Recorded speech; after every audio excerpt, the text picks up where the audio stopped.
Welcome to this video. We're going to finish up the Kepler's Law lab. We'll do the slope calculation. We'll check our chart for everything we need. And we will do, from the slope, we will find the value of the sun's mass, big M. And then we'll do a percent error calculation. So, here we go. First, this is what your graph should look like. Sorry, your table.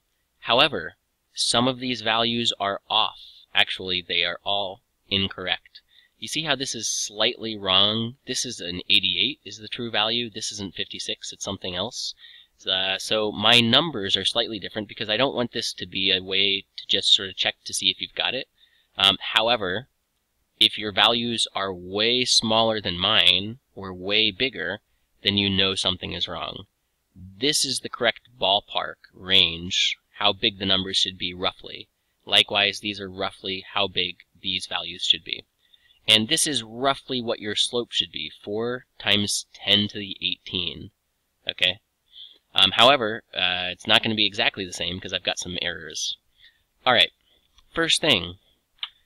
We've got this slope, 4 times 10 to the 18, but we want more digits. Is it 4.4? Is it 4.2?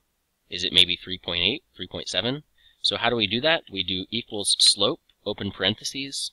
You click and drag what's on the y-axis first. Y's come first. X's go second. What's on my y-axis? R cubed. Comma, what's on my x-axis? T squared.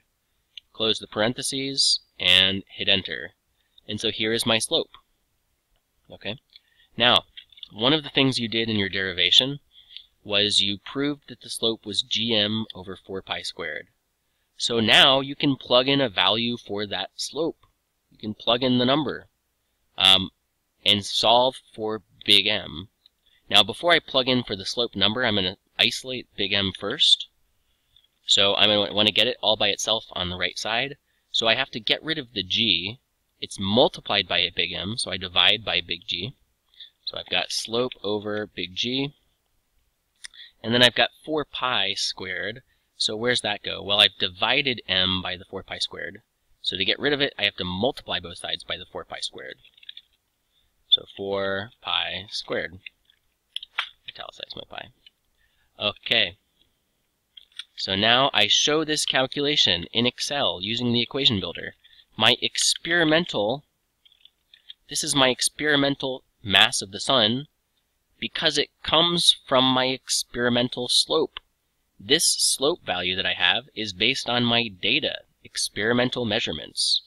And so this is my experimental value of slope, which we would then compare to the accepted value. Okay, so what's my slope? My slope is, let me use the nice precise value.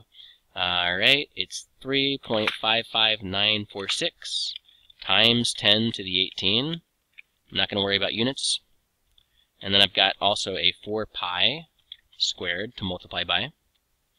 Let me make this text a little smaller just so we can see it all. One line. And then I divide by the value of big G.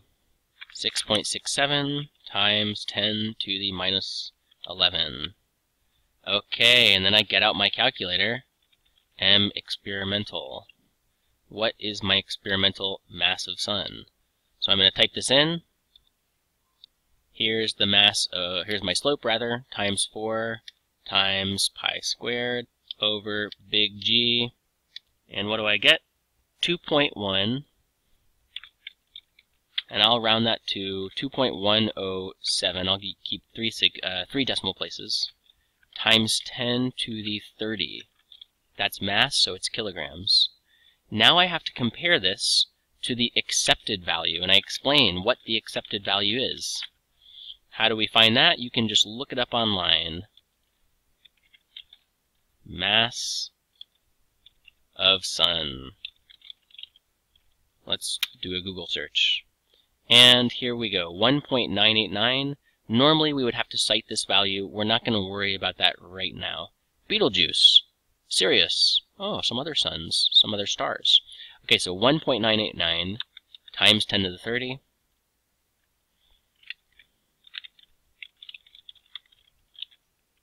And look, I'm kind of close, aren't I? 2.1. 1.99, I'm close. Okay, so then I calculated blah blah blah, explain, briefly introduce your percent error calculation.